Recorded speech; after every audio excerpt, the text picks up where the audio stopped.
جب یہ خبر پھیلی کہ حضور شہید کر دیے گئے ہیں تو اس حالت کے اندر وہ عجیب اضطراب کے عالم میں دوڑتی ہوئی احد کے مقام پہ پہنچتی ہے تو راستے کے اندر اس کے بھائی کی لاش پڑی تھی، اس کے باپ کی لاش پڑی تھی، اس کے شوہر کی لاش پڑی تھی، اس کے بیٹے کی لاش پڑی تھی، اور وہ چاروں لاشوں کے قریب سے گزر گئی اور وہ پہچان بھی نہیں پائی۔ تو پوچھتی ہے یہ کس کی لاشیں ہیں؟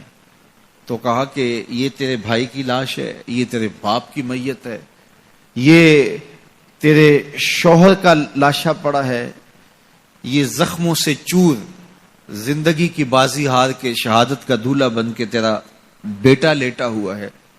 تو وہ کہنے لگی کہ مجھے یہ بتاؤ میرے حضور کیسے ہیں، مجھے یہ بتاؤ میرے حضور کیسے ہیں۔ تو لوگوں نے کہا کہ حضور خیریت سے ہیں۔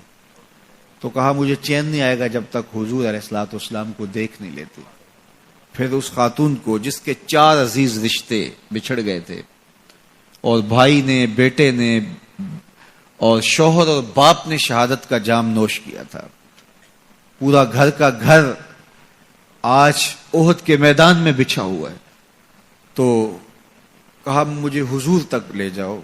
تو آقا کریم علیہ الصلوۃ والسلام کے پاس جب اسے لے جایا گیا تو اس نے حضور کا دامن پکڑ لیا اور کہا کہ ہر مصیبت ہے چا جب آپ جو ہیں، جب آپ سلامت ہیں تو کوئی دکھ ہی نہیں ہے۔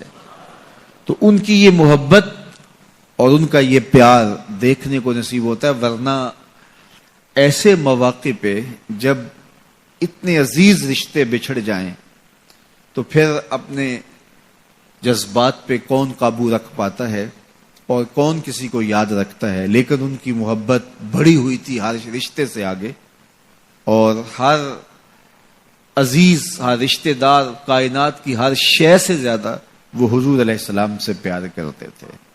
نہ انہیں مال کی غرض تھی۔ حضور حکم کرتے ہیں تو ابو بکر صدیق رضی اللہ تعالیٰ عنہ سارا مال حضور کے قدموں میں ڈھیر کر دیتے ہیں، اولادیں حضور کے راہوں میں، حضور کے رستوں میں قربان کر دیتے ہیں، اور ہر دکھ جھیل کر کے بھی حضور علیہ الصلوۃ والسلام کی خیریت انہیں مطلوب ہے۔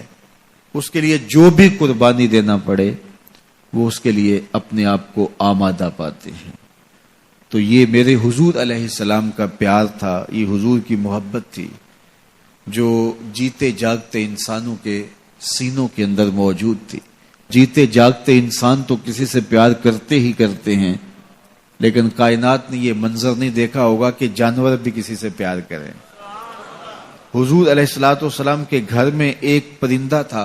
امام احمد بن حنبل نے اپنی مسند میں لکھا ہے کہ حضور جب گھر پہ ہوتے تو ایک کونے میں بیٹھ کے حضور کو تکتا رہتا، اور جب حضور گھر سے باہر تشریف لے جاتے تو مضطرب ہو جاتا، کبھی چھت پہ، کبھی دیوار پہ، کبھی کسی گوشے میں، کبھی کسی گوشے میں۔